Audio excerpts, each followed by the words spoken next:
always nice. Not that I'm asking you to invest in this company or whatever, but this has AI is accelerating the performance, doubling rate, closing in on the end of chessboard. What I'm saying is that what we have done is productivity, productivity, productivity. So let me first ask my expert here the first question. Think of 1950s. 50%, actually 40 to 60%, depending on where you look at the statistics, agriculture was done by human beings. As a matter of fact, in the United States, everyone was busy doing agriculture, producing food. Now, only 22% of the population is actually doing what? Agriculture. We went from this was what we consider, depending on which book you read, second industrial revolution or third industrial revolution. And now, even in agriculture, like the tractor doesn't need to be moved by a human being. That 2% is at risk.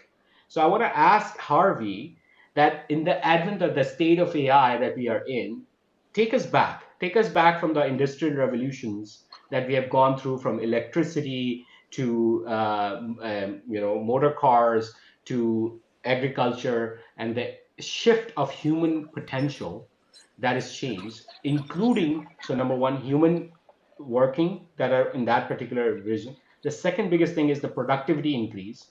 And then the third thing, honestly, it's becoming a little scary for me. So soothe me up that how things are going to go. Because if AI is going to take over this much, the productivity increase with AI is going to be insane. What do you think that how the state of AI is today in that lens from an industrial revolution change to what you see in 5 years? Yeah, tough, man. You always, and I want everybody to know he never tells me the questions, so these are all real thoughts. So it's really tough. With that said, I like taking it to the next level. Let's think about neuroplasticity, right? Why do I mention even that statement? Is because there's a shift going on, and it's just not beyond what we're doing and how we're doing things, but our brain is totally shifting. And so, to answer your question, I just want to say the way you will do things in 10 years, 20 years, even though your kids will be older and be doing maybe the same thing, let's say he or she, your kids are doctors, because your brain has been formed differently, you're going to use the tools of tomorrow differently, and they will use it differently. And as a result, the output will be differently. And so I want to make sure you understand that, because what will happen in the future, even though you and I love AI, we will use our creativity. We will use the way our brain and the way we form things differently from your kids. And your kids may start allowing things that you would never allow because of their neuroplasticity. So I just wanted to start with that. Beautifully said. Again, there's a bad example that Jeff Bezos gave. By the way, he's very late to the game. If you see now his interviews, like he's all in AI is good, AI is good. And it's like, what happened? Did you forget AI is happening? Anyways, what I'm saying is that he used to give that humans will always have things to do because we do identify our workmanship occupation is a very significant and not as bad as every physician is, because physicians whole identity revolves around their occupation, but most people have a lot of it going into their occupation. And then what they're saying is that there are things that evolved in the past 2 years, especially in COVID, like dog therapy, things that we would never think of having in terms of jobs are new jobs being created. And I truly believe that AI is going to unlock human potential. Unfortunately, the pace is, in my opinion, is too relentless. I mean, relentless in the sense that it's been a week that I cannot catch up with the news, and I do AI every day. So what I'm saying is that relentless pace will actually create a disruption a little bit harder in the beginning, but I think humanity will survive this as he suggested, and we will evolve our creativity as we go along. Now, let me just go through a few more updates from other important publications, and then ask very tough questions to Harvey. So one of the things is that things people who do not read, this is an artificial intelligence index report. I think this is my very important reading. I read this multiple times. I have read this at least 3 times already. It comes out essentially within the Q1 of 2025, and it is gives you the what we call top key takeaways. Uh, What they said is that interestingly, we are breaking through all the benchmarks. So they have to create new benchmarks. So it's important. The second thing is this, that AI is increasingly embedded in everyday life. And the choice that they made was that FDA approved in 2023 enabled devices, just six in 2015. So what they're saying is that what you're seeing is that real world classic application is going, and then on the roads driving no longer. So I just want to make sure that I let Harvey sort of comment on this. And then, given that he's an international traveler, international speaker. By the way, he's going to have a TED talk. One more, I think he already has four, so one more is coming. To comment on this for us. Yeah, so think about it. You know, when you used to come into the United States, when you travel, it was paper, right? If you didn't have a paper, that was it. Now you can use your mobile, and now take that to the next level. When I come into the United States, it is crazy. I'm literally in the United States within seconds. I literally push up a kiosk. It takes a picture of me. I'm part of the global reentry program, and then a TSA agent looks at my face. Is you're Harvey Castro? I nod my head, and I walk in the country. That would not happen 10 years ago, and that's making my life easier. Same thing I'm noticing in international travels. All these countries, Singapore. In fact, Singapore was the first time I had seen this. I walk into TSA, and there was literally maybe three agents equivalent for about 50 stands, and then they go through these little doors, and I'm able to come in. But that's just simple AI causing applications for us. Real quick, I want to also say, as these autonomous vehicles become a thing, one of the main things as an ER doctor is me signing off for vouchers for people to be able to get back home, or Ubers and whatnot. Now, autonomous vehicles, we will have some set up for a radius of the hospital that will go get our patients and come back. No, I never thought of that use case. You need to build a company for that, man. Yeah. That'll be our next company, you and I. Save Life is doing great, so we'll see. I don't know. It takes a lot to make a company. US still leads production in top AI models, but China is closing the performance gap. Now, I'm going to be honest with you. We actually did talk to Alibaba from a Save Life perspective to just to understand what is their capacity and everything. And given that we are an international company, the US, of course, remains on, our partners. We have Google Cloud as our partners, and they actually host our vision models and everything. But for the rest of the world, we do have options. And I'm just going to be honest with you. Alibaba, which is the cloud service, and they have two things behind them: the Moonshot AI, which is Kimi K2, and the Quinn model, which is Alibaba itself, are 1/10 of the price. And the performance gap is really not that much. What do you think the future is in terms of this? Because I am seriously thinking for the rest of the world, I should start, switching over to, I don't know, Chinese models. Maybe. I mean, I'm not saying I will, but again, I'm just telling you, how the price difference and everything, and they are significantly catching up with latency as well. So since you are traveling, recently came from Morocco, and of course in US, a lot of it. What have you been hearing about it, Harvey, in terms of China gap and all of that? Yeah, to your point, it's all economics. So you have some big companies in the United States that are charging 10 times more. And from an economic point, some of the things that you and I are doing in healthcare, do we need the limousine for a certain simple task? Or can we do a Chinese model or a non-US model that may cost a tenth of the price, or some cases a hundredth to 100th of a percent of that price? From an economic point, it makes no sense to do that. And as this gap gets closer and closer to reality, it gets to a point where I needed to do this. The technology is already past that in 6 months and a year. So why switch models? Keep something. I don't need that extra push for some things. So I see, fast forward, what's going to happen. I really think it's going to push the US to lower their prices because of the competition, and that goes back to capitalism, which is ironic, right? Because we're saying China is pushing us to lower prices in a roundabout way. We always think of China uh, in a different light, so it's interesting. Well, we're going to do one more time. Just I'm going to give you a full breakdown of how we have been designing on cloud infrastructure. Why are we not making now our own infrastructure? And China is a big problem. Like, why should I even, ask Nvidia to buy shit. And by the way, this is another AI bubble talk that we can take one day. But I need to download that information to our audience so they understand how things are moving. Now, this is another one. Global AI optimism is rising.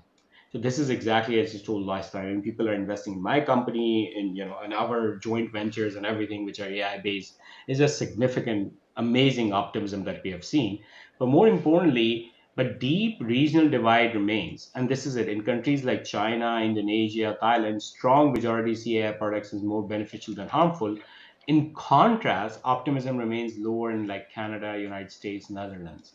So, what are your thoughts on that in terms of why people are perceiving it differently in the first place, and how should we move the perception if we need to?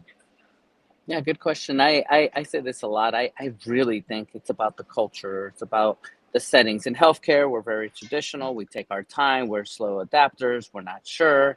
There's a cost issue. But in other parts of the world, they use technology openly. When I was in Singapore, I was shocked how many simple vending machines that would make you fresh orange juice were all over the place. And they would fill up these vending machines with fresh orange, and you would walk by and they would squeeze it for you, create it. And this autonomization is like everywhere in Singapore. And so the culture accepts innovation. And as a result, Singapore is really big on AI to the point where the government, this is why I work with the government, I work with the Ministry of Health to help them regulate. And they're having a hard time regulating because the people are pushing this technology and pushing. They're like, oh my gosh, we barely can keep up. Whereas in the United States, we have a different type of culture and it causes that resistance. And that's why I feel like we start seeing some countries saying, oh no, we're all in. And some others are like, no, we're skeptical. And that's part of it. Yeah, I agree. Again, I think that's another thing that we want to make sure that the leapfrogging impact as well, in my opinion. So I'm originally from India, Pakistan, and Gujaratis, and what we realize is that basically India, even Dubai, completely leapfrogged the telephone lines, like physical lines that were, and even fiber infrastructure, and moved directly to private 5G. And the way that they moved directly to private 5G was exactly what they needed, because that's really the technology, and that's why you would see that a lot of technology boom has gone into these countries. Same thing, these are dense countries like Singapore, right? I mean, if you look at per square feet, and the number of foots are there is huge. So the idea is that in these kind of situations, you're going to see, and I think the overall sentiment, of course, is captured in Canada. But if you do capture, different regions within that region as well, let's say, Iowa versus New York, you're going to see a difference, I believe, as well. Um, Governments are stepping up on AI with regulation and investment. And that first thing was really shocking. That was investment. By the way, US government for the first time actually invested in Intel. And Intel as a chip manufacturer is extremely important for national security, and they're developing and going to be hopefully competing with Nvidia. And the idea was that US government is now has a 10% stake in Nvidia, which is really, really odd. And I don't know why I just do so. But if you look at Canada, China, France, India, Saudi Arabia is projected to spend $100 billion in these initiatives. So number one is, of course, investment. It's also good. I'll ask into it. But also on the footnote, U.S. government actually introduced 59 new related regulations, more than double the number of 23 issued by twice as many agencies. So that is actually going on as this. So how do you take both of this together, Harvey? One, they're increasing the investment and also increasing the regulation.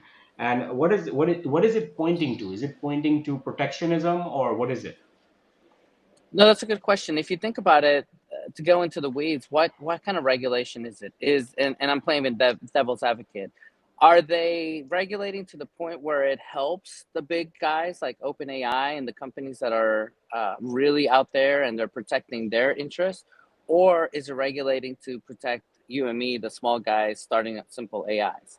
And I think there you'll see, is it true regulation or is it more protectionism towards their own investment? If you think about it that way too. um, I'm not saying one way or the other. I'm just planting the seed to really look at it and dissect it. When it comes to regulation, we all know that the big three entities are the GDPR in Europe for healthcare regulation, AI, and then the second that you start seeing more and more is California. They're doing their own thing, and then the rest of the United States. So it's interesting to see where these regulations play, because as you know, if regulation becomes too broken up in pieces, then someone that's trying to create an AI now has to figure out 50, 100 different laws and how to apply those. So it becomes a little, I think it can slow down the innovation. Yeah, I agree with you. I haven't been able to set my mind what it is. I think what we need is time to see what it goes into.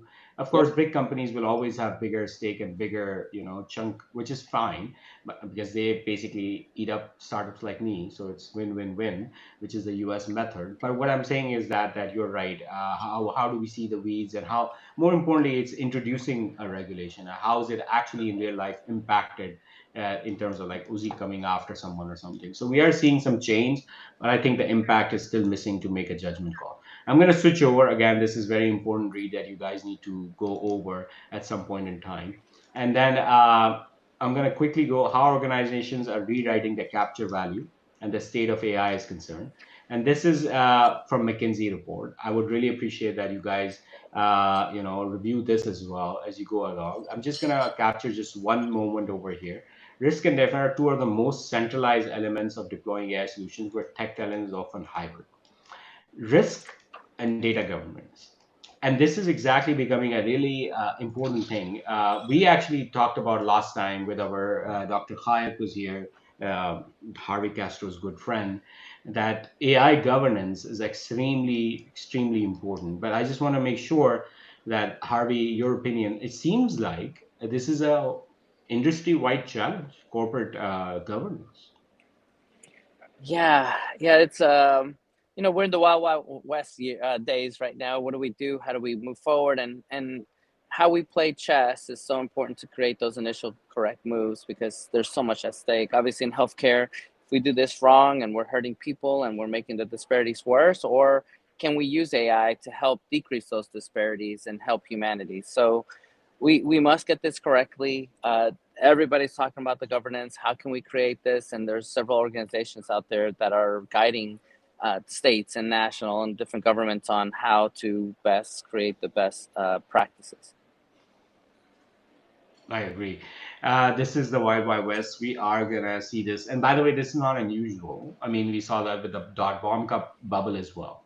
I mean, if you really think, oh well, this is a bubble, this is a bubble, but if you look at it, multi-trillion-dollar companies came out of that quote unquote bubble. Yeah, I think there are winners and losers, and people don't forget like how many companies that Amazon and Google's of the world absorbed, right? So people just think of one winner right now, but if you look at it, I mean, in the history, I think Google has acquired somewhere between 150 to 200 companies. So did Amazon. So what do I say? Last two questions. So this is an Air Street Capital, Nathan Bennett. We're going to reach out to him to actually discuss this whole thing. But I just want to make sure that you guys understand this resource as well, and then continue to read on these important topics as we go along. I'm just going to go ahead uh, and talk about this. Think before you speak. I wish I did that. Is that, oh, one thinking ignites the reasoning race? I disagree, but anyways, because of chain of thought reasoning, Manus has been doing it before, long before this. And again, within it, you build that COT, which is chain of thought, as compared to this and everything. So I'm just going to give my opinion. We built right AI agents, and then essentially it's a very sexy word, but at the end of the day, it's what the mode is, the workflow, right? When we're building an amazing workflow for acute stroke or acute coronary, it doesn't matter if you use an AI agent in sequence, in parallel, or whatever. It's the end goal is to solve the goddamn problem. But again, your thoughts on this, because this thinking has been really off for me. What has your reading been in terms of thinking as an important factor in the LLMs? Yeah, no, I think it's important.